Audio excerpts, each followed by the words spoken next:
बंगाल आया हूँ।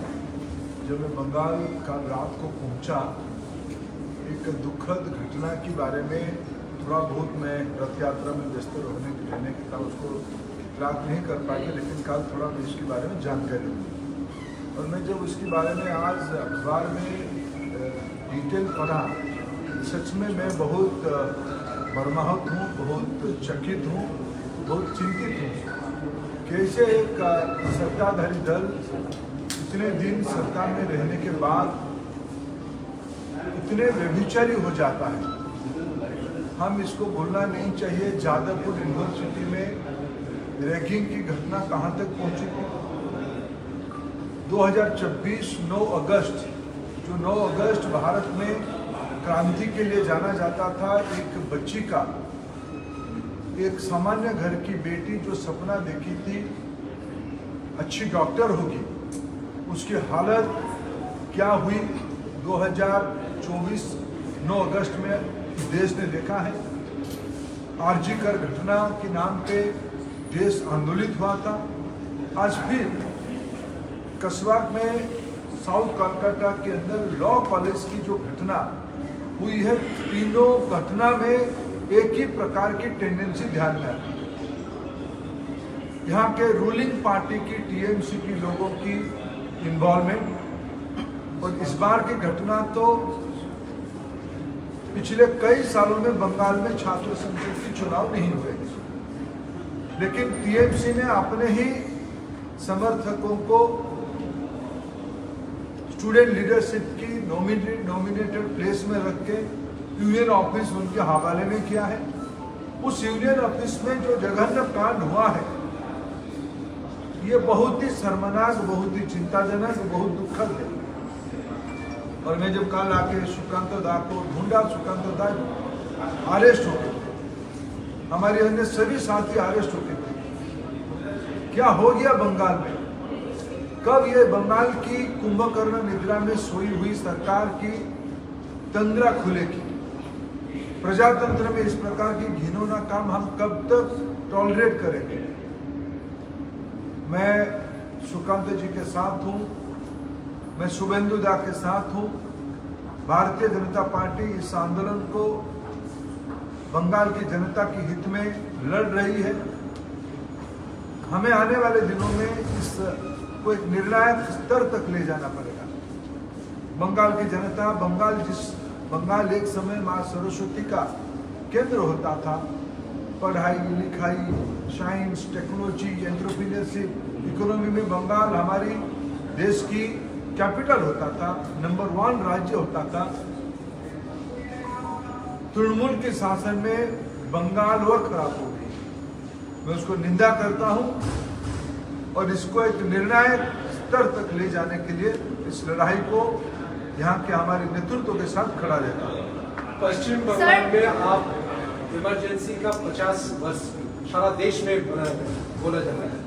पश्चिम बंगाल का कैसा अवस्था है? इमरजेंसी जो अघोषित इमरजेंसी, जैसे कल शोभा मजूमदार को गिरफ्तार करके सारा रात पूरा लाल बाजार में रोका गया था। देखिए, पिछले 50 साल पहले देश में संविधान को खत्म करने के लिए, तार करने के लिए, अवहेलना करने के कारण इमरजेंसी लागू हुई।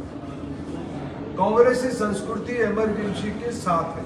इमरजेंसी की जो मानसिकता है, लोगों के अधिकार को डरा धमका के, दबा के मनमानी करना, ये इमरजेंसी या माइंडसेट है। इसको याद रखने के लिए हम लोगों ने 26 जून को 50 साल मनाए। लेकिन दुख के साथ मैं कहूं, उसी कांग्रेस संस्कृति को आगे ले जाने वाले तृणमूल कांग्रेस उसी मानसिकता से अभी भी उभरी नहीं है। क्या कोई सोच सकता है बंगाल महिला प्रगति की एक प्रयोगशाला नहीं? आज से नहीं, सैकड़ों साल पहले वुमेन प्रोग्रेशन की ये एक एग्जाम्पल रहा देश में। पढ़ाई में, लिखाई में, सिविलाइजेशनल लीडरशिप में बंगाल की वुमेन लीडरशिप रहा है। उस बंगाल में वो आरजी कर हो या कस्बा की लॉ कॉलेज की दुर्घटना हो, ये प्रतीक करता है महिलाओं के प्रति अभी की रूलिंग पार्टी की। जब यहाँ की रूलिंग पार्टी की हेड एक महिला है, उनकी मानसिकता क्या, उनके नेताओं के बयान किस प्रकार के आ रहे हैं, यही बहुत गणतंत्र में, प्रजातंत्र में खतरनाक मानसिकता है। सर, ऐसा पोस्ट, ऐसे घटना सामने आ रही है। इस घटना के रिवील होने के बाद उस कॉलेज की एक स्टूडेंट्स लोग अभी मुंह खोल रहे हैं और बोल रहे हैं कि इस मनोजित के अगेंस्ट में पहले से कंप्लेन दर्ज किया गया था कॉलेज अथॉरिटी को।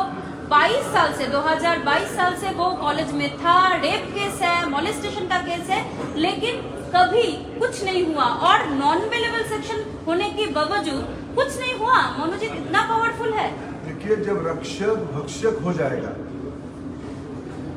जब सेवियर राज्य में जिनके हाथ में दायित्व है, अगर वही लोग क्रिमिनलों को अपने पार्टी के कार्यकर्ता बना लेंगे, क्रिमिनल को लीडरशिप दे देंगे, तब इस प्रकार की तानाशाह अत्याचार बढ़ती है। मैं इसको कठोर से कठोर शब्दों में निंदा करता हूं और इसके खिलाफ बंगाल में एक दुर्बार जन आंदोलन दिख रहा है।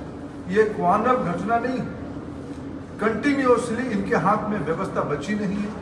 आरजी कर में पुलिस के रूप में उनकी पार्टी के लोग थे, अभी तो उनकी पार्टी की एक्टिविस्ट आ गए।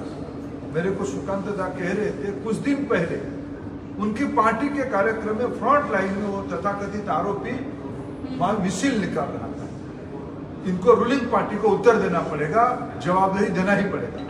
कॉलेज अथॉरिटी का क्या भूमिका होना चाहिए?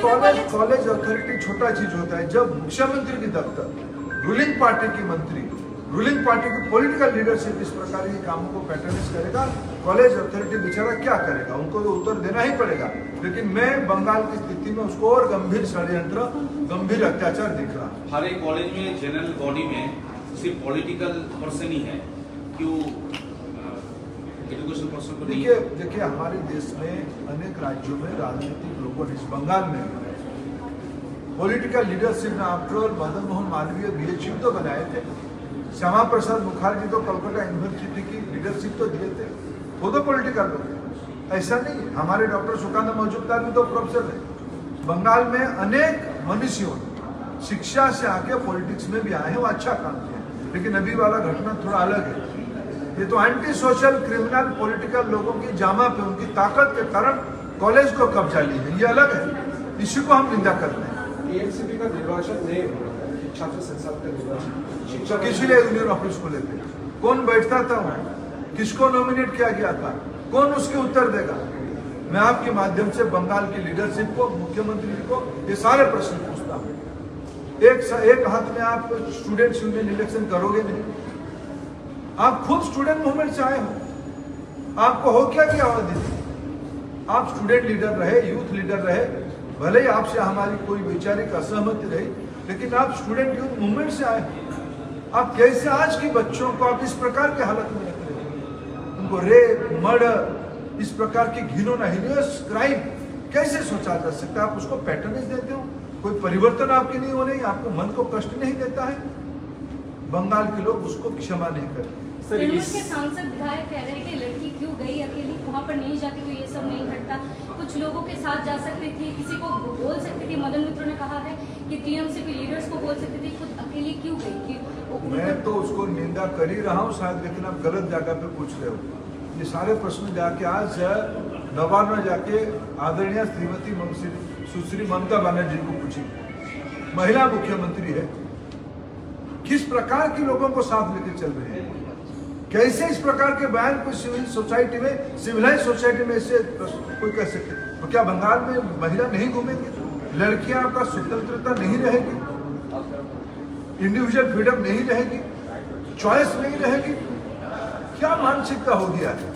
आरजी कर की घटना के बाद ममता बनर्जी ने प्रेस कॉन्फ्रेंस करके ये दावा किया था कि हर जगह पे जहाँ पे औरत लड़की लोग घूमेंगी, फिरेंगी, पढ़ाई करेगी या फिर काम करेगी, सीसीटीवी मॉनिटरिंग रहेगा, गार्ड रूम रहेगा। और कस्बा के इस घटना के बाद ये देखा गया है सीसीटीवी तो था ही नहीं, ऊपर जो गार्ड रूम है वो बाहर से लॉक करके ये कांड हुआ। देखिए अभी तो जो मैं अखबार में आज पढ़ा, उस पीड़िता का वीडियो ही उन्होंने बनाया, उनकी पार्टी लोगों ने बनाया।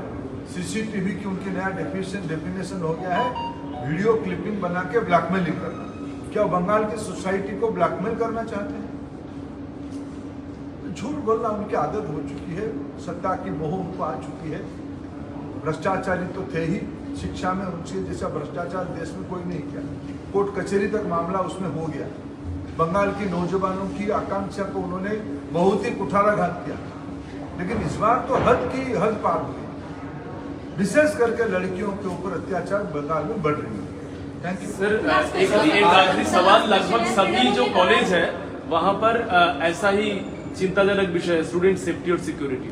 क्या केंद्रीय शिक्षा मंत्रालय कुछ टीम भेजेंगे? कैंपस सिक्योरिटी देखिए, यूजीसी का वेल्डेड पॉलिसी निगरानी के लिए, रैगिंग के लिए बहुत वेल्डेड पॉलिसी, लेकिन शिक्षा एक कॉन्करेंट लिस्ट में। ये सारे काम राज्यों की दायित्व में है। आखिर आपको ही लोगों ने चुन के भेजा है, क्या इसीलिए भेजा है महिलाओं को अत्याचार करने के लिए? डेमोक्रेसी में एक अकाउंटेबिलिटी रहती है। अगर राज्य सरकार अकाउंटेबिलिटी को आंख बंद कर देगा, ये बहुत ही विपदजनक चीज है। सर, लास्ट क्वेश्चन, बीजेपी तो इसका विरोध जता रही है, मगर ममता बनर्जी, तृणमूल कांग्रेस का दावा है कि जो पार्टी जिस भी सत्ते में, जिस भी राज्य में है, वहाँ पर जो रेपिस्ट होते हैं उनको टिकट देते हैं। प्रधानमंत्री खुद जाते हैं रेवन के सपोर्ट में कैंपेनिंग करने, तो उनसे हम नहीं सुने। देखिए, मत सुनिए, बंगाल के लोगों को सुनिए।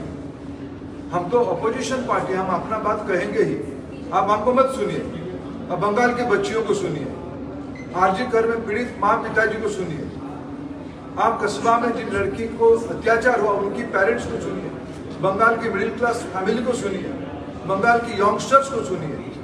उनकी मन में जो क्रोध आ रहे हैं उससे आप भाग नहीं सकते।